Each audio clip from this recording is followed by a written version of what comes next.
Okay, hello everybody, and today I'm going to show you how to make a Minecraft mod. So to get started, make sure to, oh yeah, by the way, from my last video I never uploaded, I did change something, so make sure to fix it. If you were paying attention, it really didn't make much of a difference. You can just fix those real quick.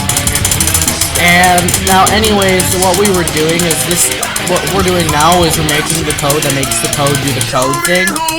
So while we do this, right, make sure to like and subscribe, because these videos are really hard to make. I really put my heart and soul into these.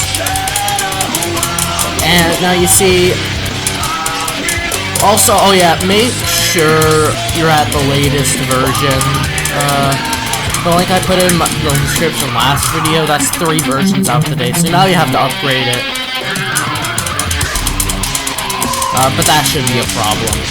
Just, yeah, also, but if you really don't want to do this, just copy and paste the code from the description. And there you go. That's how you make a Minecraft mod. If you like the video, hopefully you like and subscribe. Thank you.